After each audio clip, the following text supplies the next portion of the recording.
Hola, mi gente. Mikey O here. What is happening? Happy Wednesday to you and your wonderful peoples. I'm glad you're with us, and I'm excited to bring you another Wednesday of conversation with some amazing Chicagoans. And tonight is one of those nights where it's just an all-star cast of Chicagoans doing great things in the arts. And so I'm excited. Hope you've had a great start to your week, and I hope you got a great weekend coming up. Don't forget, everything we talk about here in this video is saved. So if you want to share it tomorrow with a friend, you can do that. It also lives on YouTube.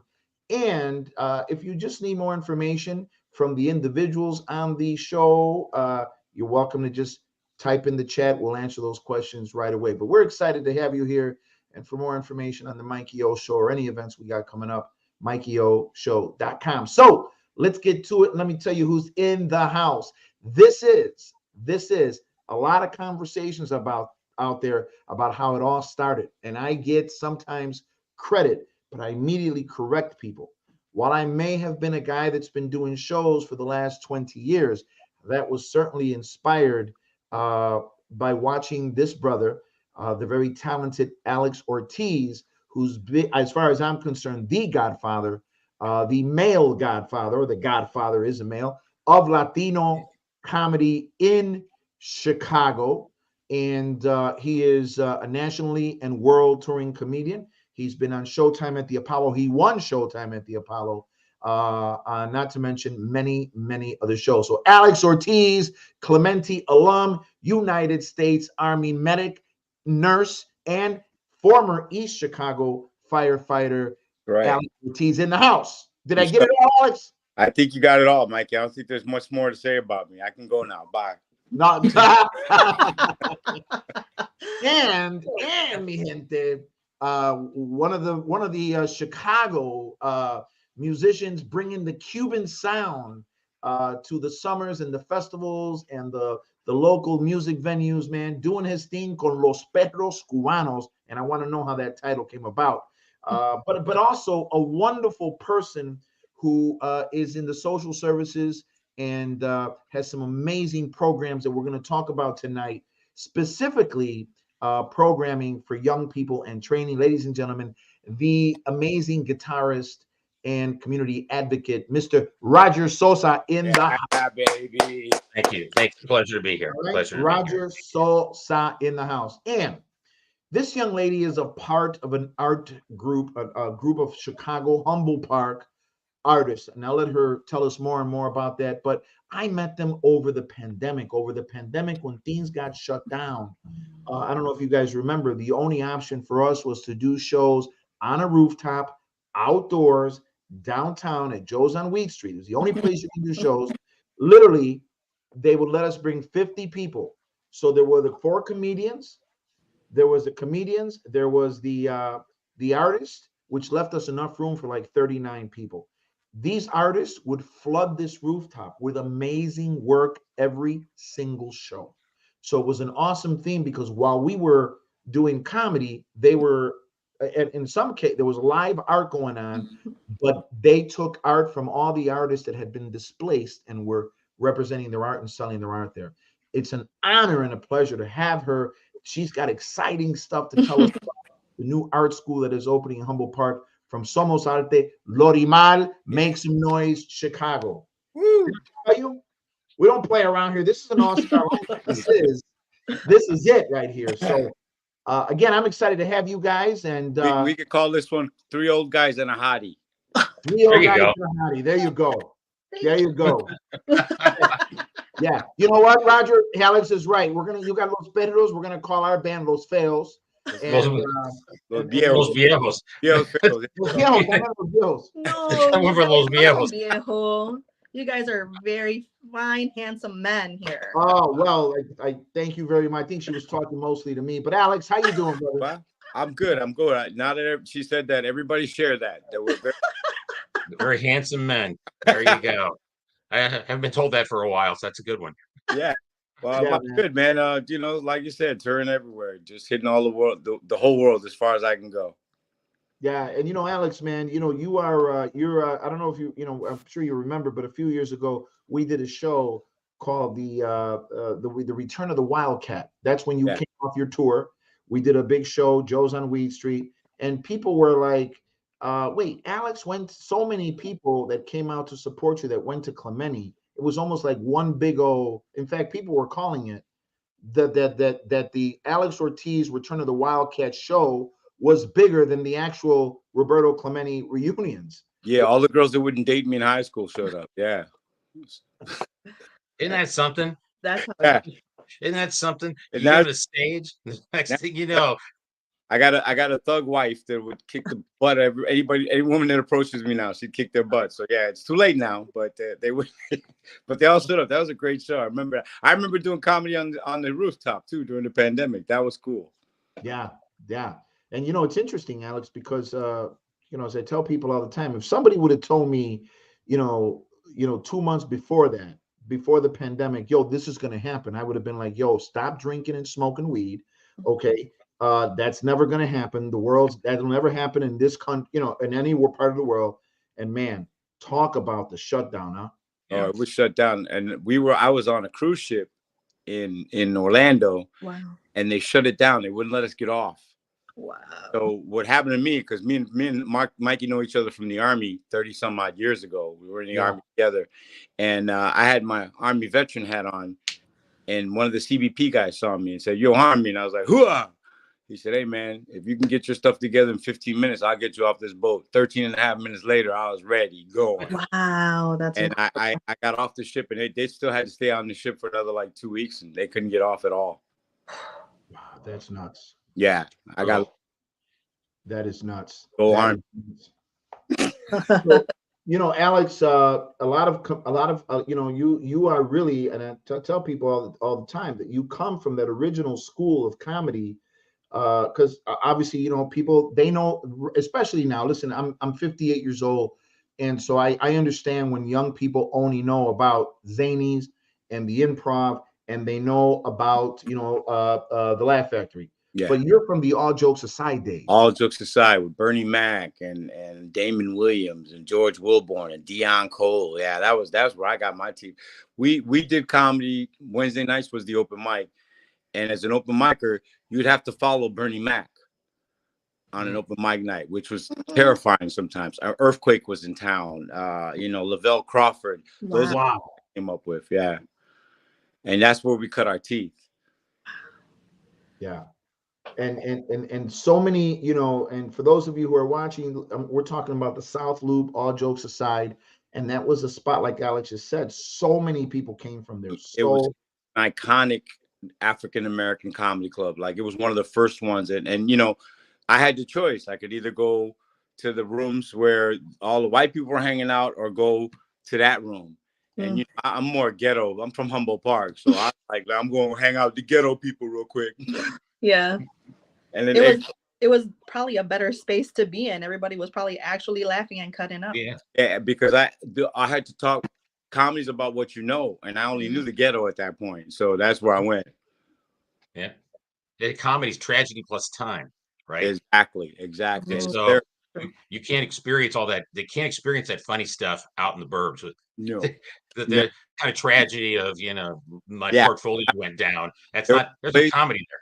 There was a place called the Comedy Womb when I first started, and somebody said, "Hey man, you should come out to the comedy." They banned me the first time they saw me. They were like, "Don't ever come back." What did you do? That's terrible. I don't remember. I mean, this is 25 years ago, but I know I said a joke that the guy was like, "You'll never work this stage again, mister. Get out of here. You're out of the business." And then I went and won Apollo. So Wow. Yeah. Wow. Yeah, man. That's exactly right. Then you won Showtime at the Apollo. And again, Comedy Central, I had no idea what I was doing. I had been in comedy 9 months when I started working with Bernie Mac.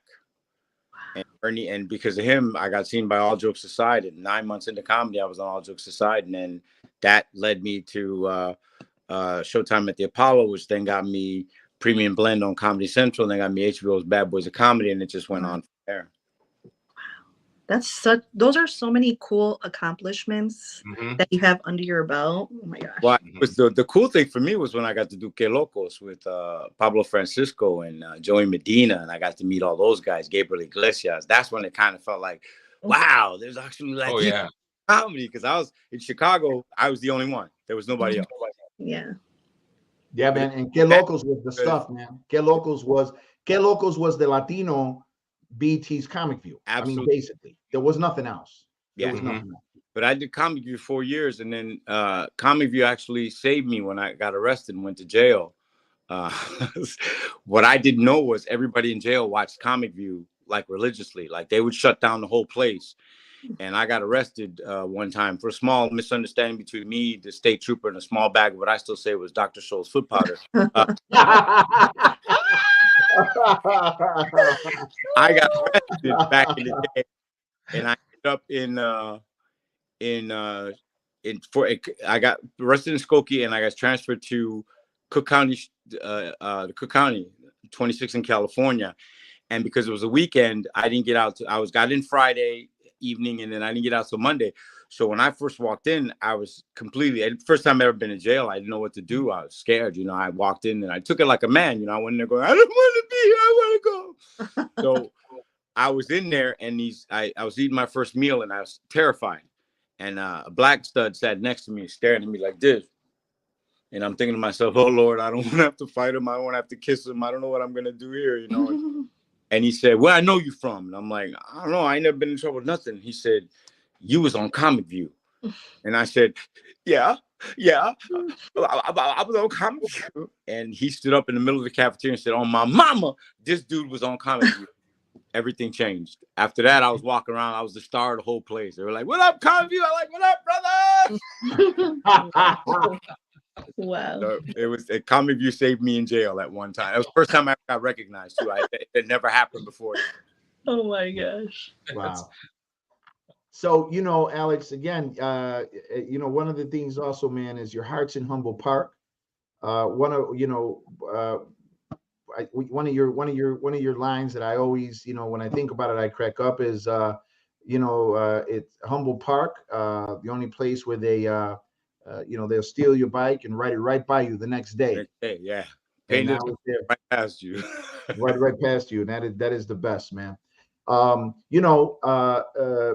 The arts, of course, have taken a big turn in Humboldt Park on another level, because we've always had an amazing group of artists. And I'm talking about from way back. And I'm talking about from Cuca all the way to now. And even beyond Cuca, I remember that there was a couple of other artists in the community that were always very well respected. But now, it seems like, there is just not only the arts, but the arts education.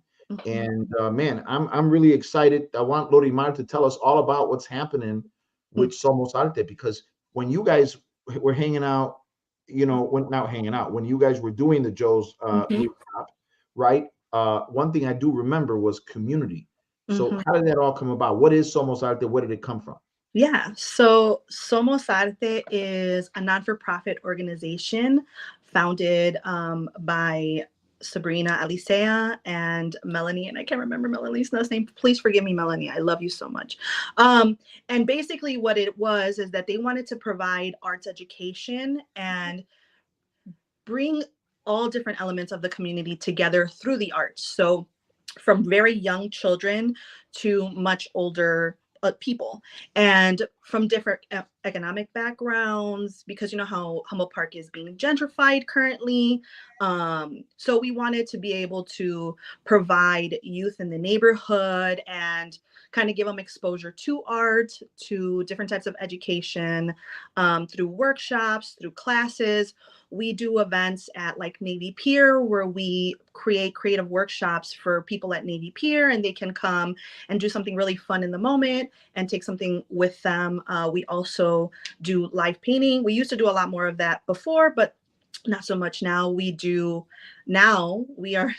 Now we're opening up a school called Casa Alte on North Avenue. And basically from there, we'll be teaching a range of classes for adults starting, and then slowly we'll be integrating in more classes for youth.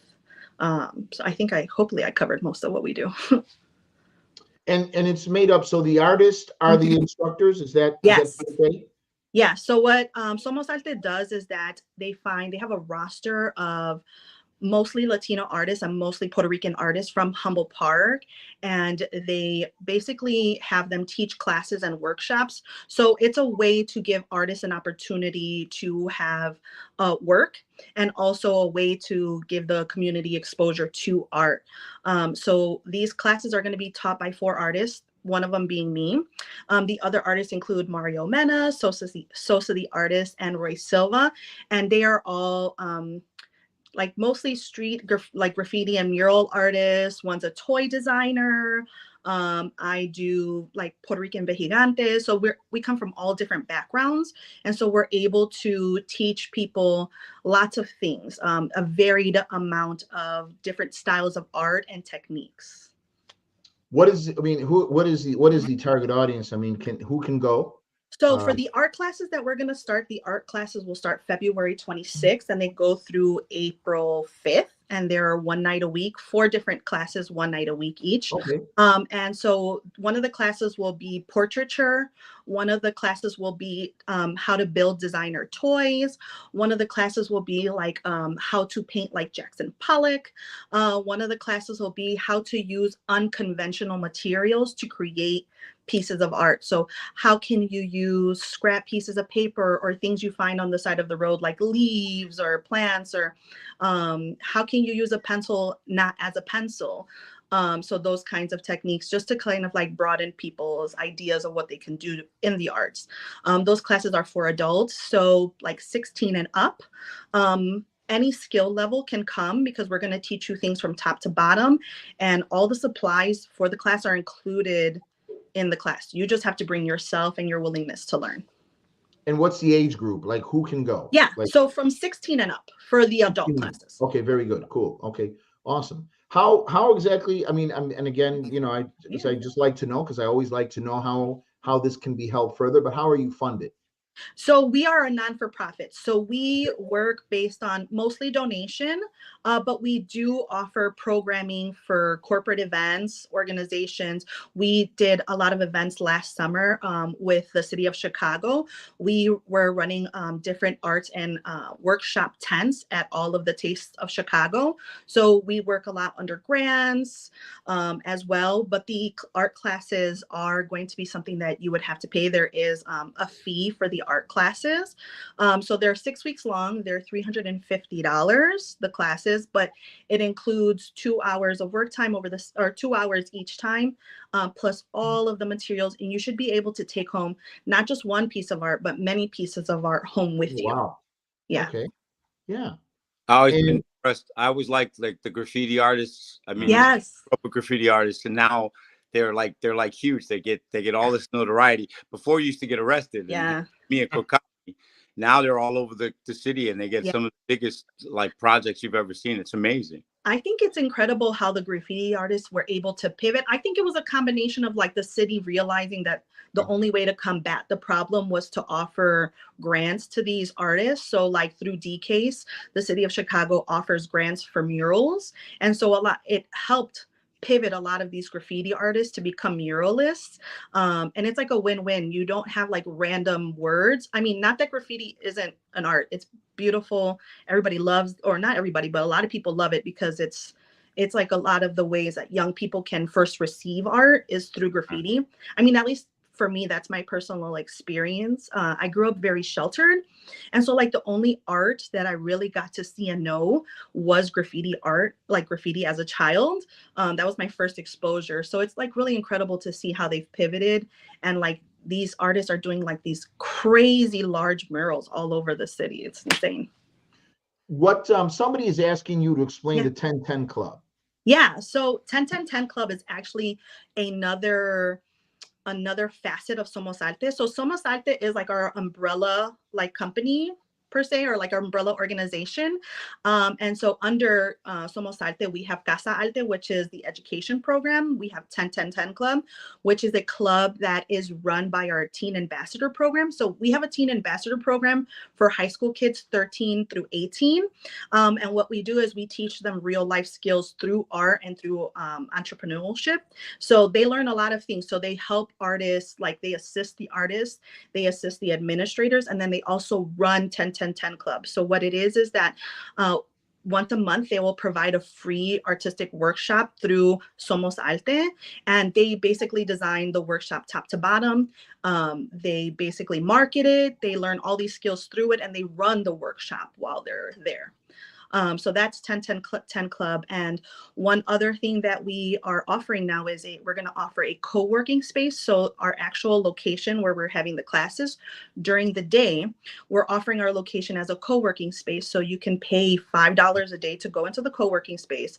You can sit there and chill, do your work. It will have Wi-Fi and printers in case you need to print out your work. But there's also all the art materials available to use in the space included with your $5 fee that day. So we have things like you can do resin pouring, we have a heat press, we have painting materials.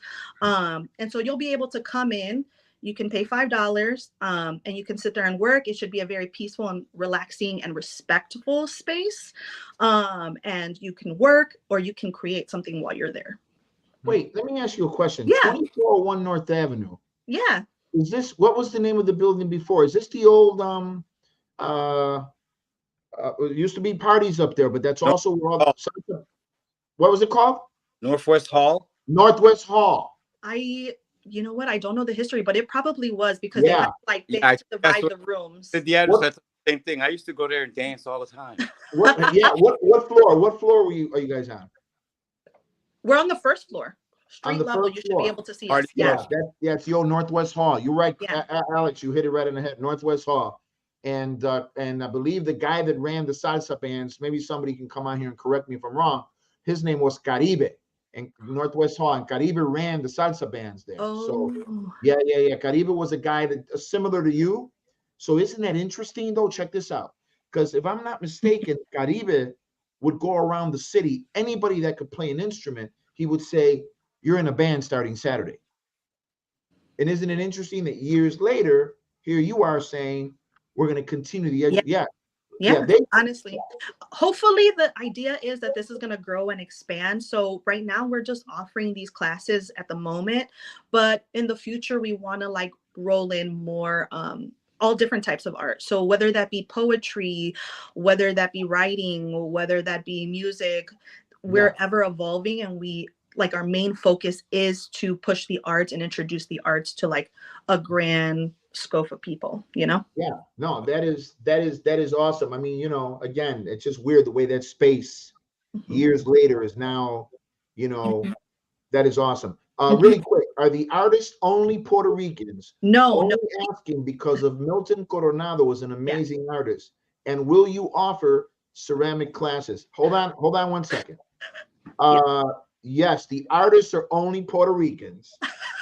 Okay, we don't want nobody else in the building. Okay, no. You have to come in. You have to come in wearing a flag on your shoulder. Gotta wear the t-shirt, the bandana, everything. Yeah. We gotta rip Cuban that walks in. Oye, chico, yo quiero pintar algo. Out. Okay, leave. That's it. Okay, oye, chico. Or the first Mexican that was, órale pues, ¿dónde vamos a pintar? Of course, it's not only Puerto Ricans. No. We're opening another branch in Pilsen for the Mexicans. So. Yes, that's right. I mean, maybe one day, hopefully, we could be Somos Arte Pilsen. I hope so. There you go. But no, we are not only Puerto Rican. I mean, most of us are Puerto Rican, but we have artists from many different backgrounds. We have African American artists, Mexican artists.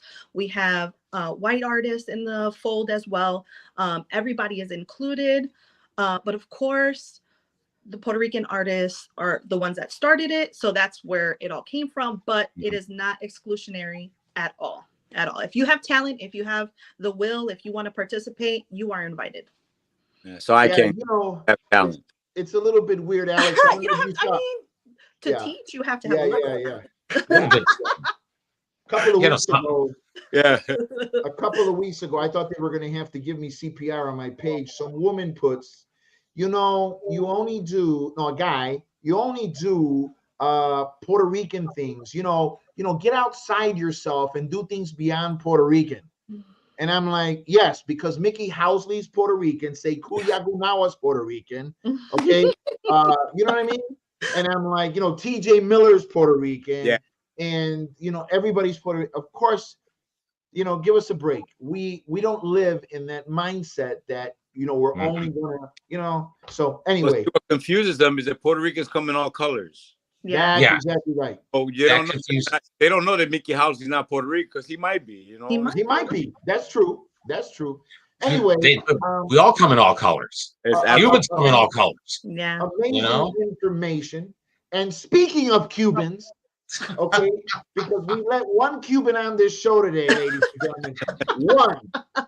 And that's they made me promise to bring coffee, but I didn't. And that's my brother right there, ladies and gentlemen.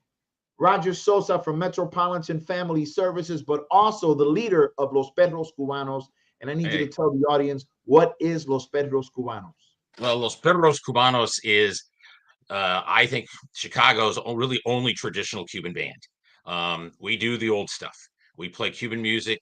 Pretty much we set the time clock at 1958, and it only goes backwards from there. We don't do very much that happened after the bearded guy showed up. So, yeah. And I was there that day. I was actually there that day. I was a baby getting baptized in Havana that day. My parents had brought me back. And on December 31st, 1958. And yeah, so we got out of there in a big hurry. I've heard the story of how we got to the airport from Santa Clara, but it apparently wasn't pretty. It involved horses and tractors and jeeps, and it wasn't pretty. And was it pretty throwing water on you all the way to the airport? Just about, yeah, I guess. So when we got there, we got out. But that's what we do. We play that music of the traditional Cuban music stuff. Mm-hmm. So you're going to see in our sets Benny Moré, Celia Cruz, and we go Olga Cayo. We go even back further than that. We go to Trio Matamoros. We go, Orquesta Aragon. So all the old good old stuff. Mm-hmm. And what we try to do is play it as authentically as possible, but update it a little bit for modern audiences. We change the vocals around a little bit. We not as many horns, more strings, that kind of stuff. But our focus is to get people to people who don't know that much about Cuban music to learn more about it and get out on the floor and dance and have some fun. Mm-hmm. And our shows are really about people having fun and it's about joy, because this music, even though sometimes the lyrics are not all that happy, the music is joyful. Even though sometimes we're singing about tragedy, we're singing about it with a really peppy beat, that's easy to dance to. But that's how we deal with our tragedy, right? We put it in song and we get it out there. So it's now out. So yeah, that's what we do. We've played, we've been around for about 15 years now. Our next show coming up is at the Epiphany Center on March 16th. At the Catacombs there. We're having, it's an underground, really cool venue, and we're calling it our Underground Cuban Dance Party. Ooh. So it's going to be a lot of fun. So if you get a chance to come out to that would be terrific. But yeah, that is what Los Perros Cubanos is all about. Our name comes from a really bad joke, and since I'm on here with a comedian, I'm not going to tell a joke. I got to hear it now. You got to tell. Okay, all right. All right. People have heard this. Guys who are in the band will say, "Please stop him." But okay, 3 dogs are walking down the street. Okay, German dog, an Irish dog, and a Cuban dog. And across the street, they see a French poodle, beautiful French poodle, and they all go across the street toward the French poodle. Boys, you are a very, very motley lot. I only want the smartest one of you. So you must make a sentence with the words liver and cheese. Irish dog says, lassie, it's a piece of cake.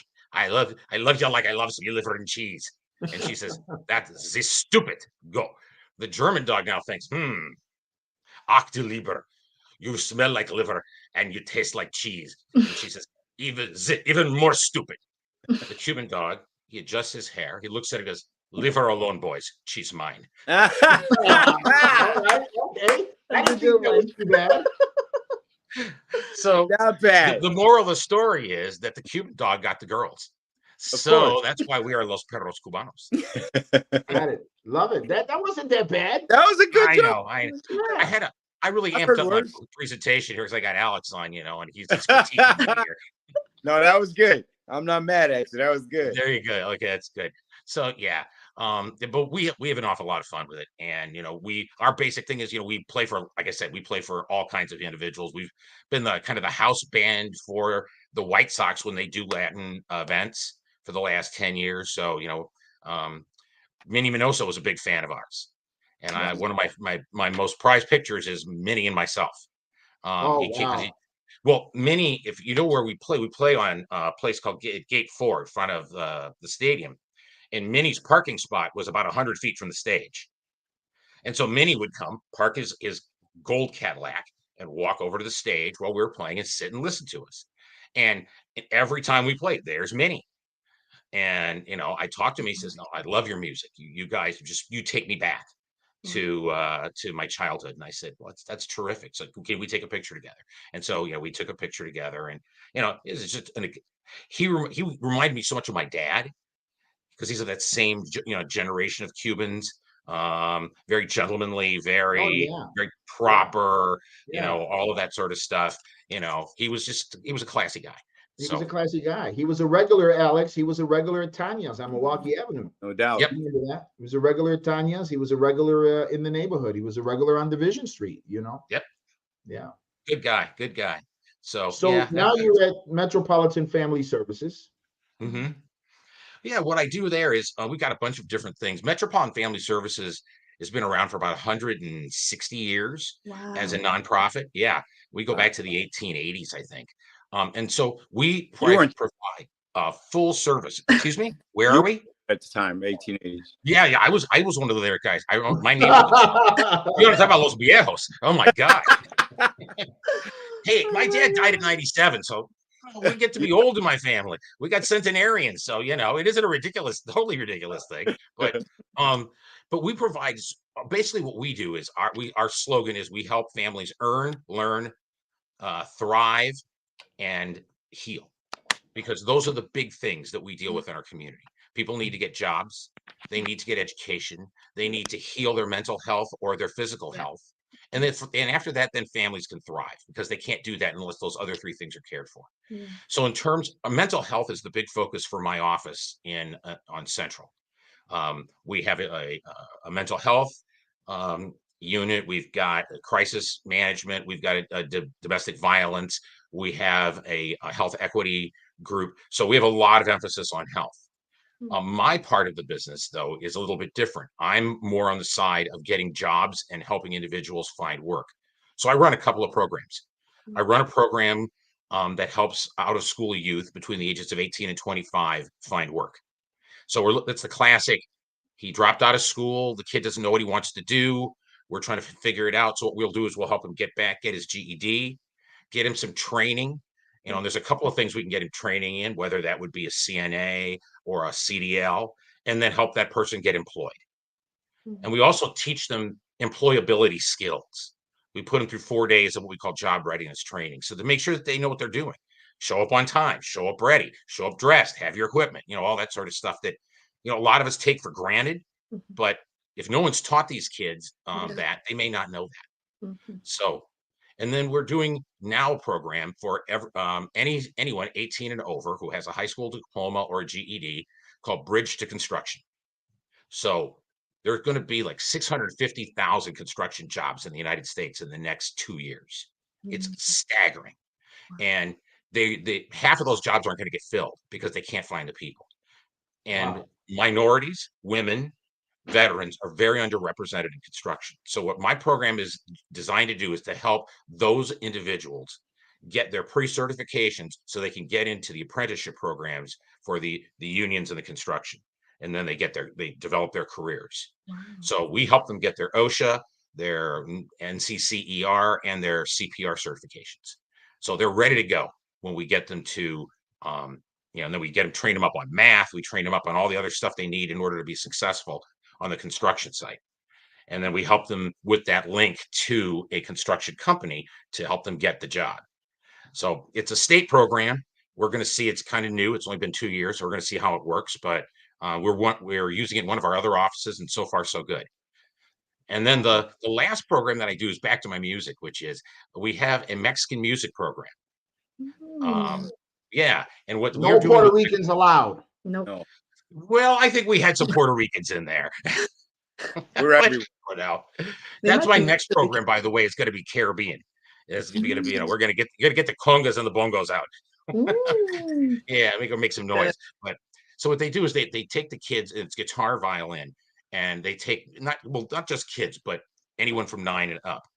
And we're teaching them basic guitar 101. You know, this is a guitar. It's got 6 strings. These are the notes, but it's all in Spanish. Wow. So it's an immersion class. So you've got to know Spanish, or a lot of the kids their parents are using this as a Spanish class. Because the idea is they want to lose their culture. Yeah. There's a lot of things, you know, we as Latinos understand there's a lot of things that push against us to say, no, don't be who you are. Yeah. Don't be your authentic person. Try to be a whitened version of yourself. We got that blanqueamiento thing going on, right? That's what reality in our culture. And what we're saying here is, you know, no, let's not lose the culture. Keep those traditional. So the kids are learning Las Mañanitas, Cielito Lindo, you know, all the traditional Mexican songs. And the idea is that we're going to keep transitioning them till they're good enough that they will go join a band, or maybe they want to play with mariachis or play in school. We have one woman who she comes in with her grandfather's guitar, and he was a mariachi in Mexico. Wow. And she brings her 2 kids. That to me is the moment that like got me here in the heart. It's like, okay, this is a tradition. Yeah. And I'm going to buy her a new guitar because grandpa's guitar is warped. Wow. But I can't tell her that because she's so proud of it. Yeah. So it's a beautiful program. And it really, if you see some of the videos that are posted on my Facebook site, when they started playing Cielito Lindo, I started choking up because it was like, oh my God, I brought this class came to this point. The parents are all singing, the kids are singing. It was a moment. It was a moment, and it makes beautiful. From this side, I'm like, I'm choking up right now. Yeah. From the grandfather to the grandson, like that, the guitar. That's a beautiful story, man. Yeah, and that to me is that's what it's all about. I think that's the work that we do at Metropolitan, is that family connection, right? And you know, you came from here, you're here now, you're going to be here, but we're going to make sure that you are able to feed yourself, you're going to be able to take care of yourself, you aren't going to be taken advantage of, and that your family is going to be safe. And you know, that's that kind of a program, you know, that's what we try to do. So I'm actually looking for people for Bridges to Construction right now. So if you see that number on the bottom, and if you know anybody who's interested in construction at all, have them call that number tomorrow and ask to be put on the list to be contacted, because we'll get back with you. 773, 773-371-3745. Again, 773-371-3745. So, you know, thank you, man, Roger. This is another side of you I did not see. I see you out there playing. I see you out there entertaining. I see you out there making people dance. I had no idea this was the other side. Everybody's got a day job. There's no shame in that. But I'm saying to you that I did not know this other side of you. So, I mean, that makes me makes me want to pay, makes me want, you know, to have you pay for my lunch even more the next time we get together. I took you to a Cuban place, by the way. Mikey does a lot for free food, let me tell you. That's exactly right. We'll travel. We'll tell jokes for food, right? Ladies and gentlemen, comedian Alex Ortiz. Comedian Alex Ortiz has his show Loco Locos next Sunday at Joe's on Weed Street. Now check this out. The next day is a holiday, so come on out and check out Alex Ortiz. And it's if your birthday's in February, you come in free. All February birthdays. All February birthdays free. It's going to be jumping. But I want to do a quick challenge right now. I've got tickets to see In the Heights, ladies and gentlemen, an all Latino cast in Lincolnshire. I was at the original In the Heights on day 7 with Lin-Manuel Miranda. Alex, you can relate to this. I was taken there by comedian Rich Ramirez, who took me and Frank Lucero Yeah. They sat us right in the front. We had no idea what was going on, and we saw In the Heights on day 7. And then they took us backstage. We met everybody. One of my lockbox most precious collectibles is I've got the autograph of everybody in the original cast. Now, I went to see this show in Chicago. I'm sorry, in Lincolnshire. I am a part of the marketing team, but beyond that, I went to see the show, and it was as good. It's an all black and brown cast. It is phenomenal. It is the who's who of Chicago. Cruz, the amazing Cruz, the local actress, the amazing Tommy, Alex Rhodes is in it. These are all amazing, and it is phenomenal. But what I want to do right now is I want to put you guys up to a quick challenge. Okay. I'm looking for anybody to donate $50 to the art program, that opens its doors in Humboldt Park on February 24th, I believe. And if you donate $50 right now, I will give you 2 tickets to see In the Heights with a value of $130. It's got a $130 value. So I'm looking for $50 donation right to the folks from the Casa Arte February 24th opening. Thank you. So I'm looking. If you donate $50 to that program, these tickets are worth $120. It is a phenomenal Amazing. show. Here's what I want to tell you. You won't see it again. $50 done. Maggie Garcia. Maggie, you got the kind of look where I think I should get the money first. Anyway, we're kidding. We love you, Maggie. $50. So Maggie, you're gonna I'll connect you so you can make the donation via Zelle, and Thank I will you, make Mikey. sure that you get the tickets to In the Heights. All right. Really quick. Somebody that is that you guys don't know, and I'm gonna probably get beat up by Alex for this, but I think it's important that we do this. Wait. Well, we already have the $50. Thank you so much, Rosa Claudio. We appreciate it, but we've already got the $50 donation. Now, Rosa, if you want to donate $50, we'll give you 4 tickets to the Alex Ortiz show, and that money again will go to the art program. So let us know. We already gave up the tickets to but Rosa, if Thank you, love Rosa. donate, Thank you. thank you, Rosa, so much. We'll tell you how to get a hold of our folks over at Somos Arte. But really quick, Mari Gonzalez is a massive supporter. Her and her mother are massive supporters of comedy. And Mari, we're going to ask you one question. Okay? You got to get the question right before everybody else gets it. Okay? You got to get it before everybody else gets it. All right?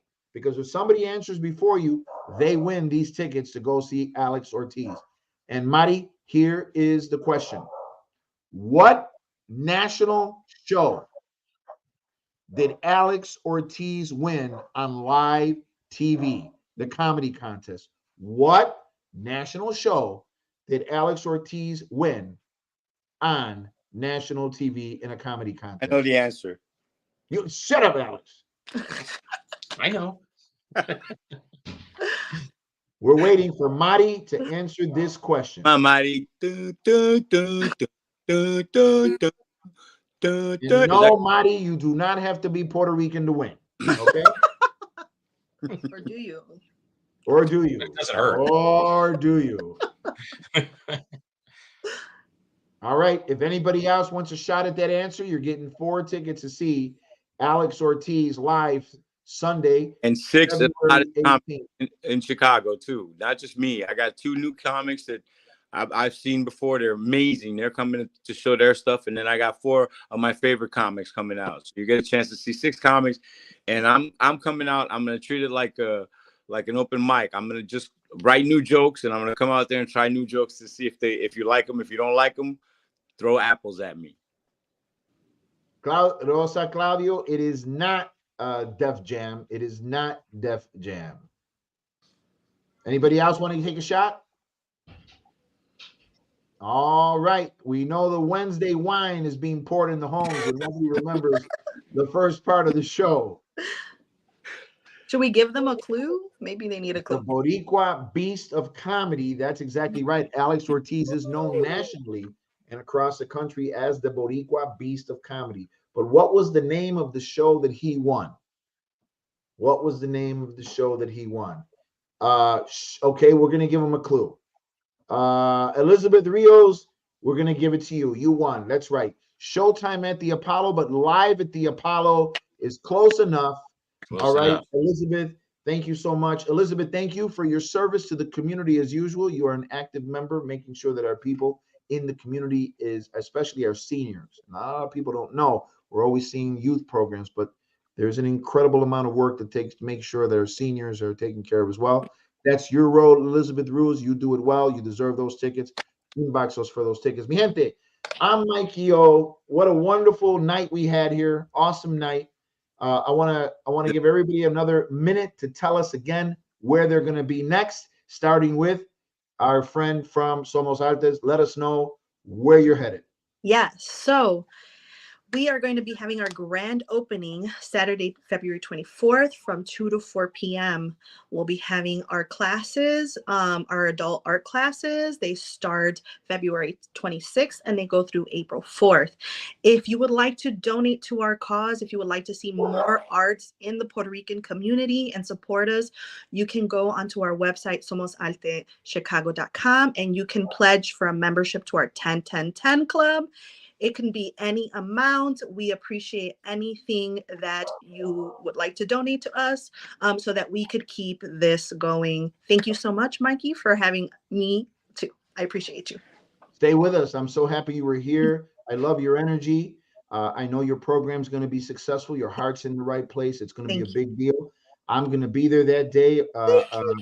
If there's going to be food, I'm going to stop by for the food and then there's leave. going to be food. Oh, I'm going to stop by then. Alex and I will be there.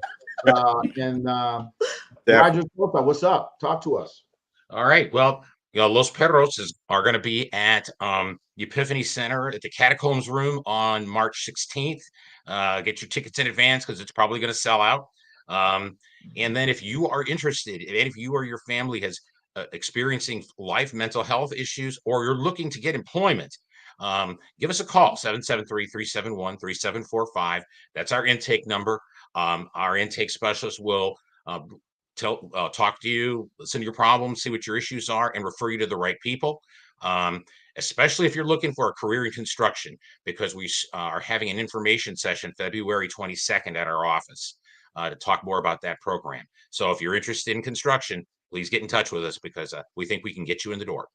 And thanks a lot, Mikey, for having us. We much appreciate that. And no, man, I'm glad you guys are here. And what I love about this on Wednesdays is that there's so much community in Chicago. You know what I mean? And this is what it's all about. Alex Ortiz, what's up? I'm in Fort Wayne this weekend, Indianapolis, of course.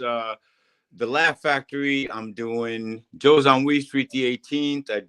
I got booked Vegas, and then I'm going to Martha's Vineyard and New York, and then LA, and then Kentucky Fried Chicken. One time, somebody said to me, I forgot why I was supposed to reach out to Alex, and I said, I don't know. Do I call him at 2 p.m.? Do I call him at 3 p.m., 8 a.m., 9? I don't know what part of the world he's in.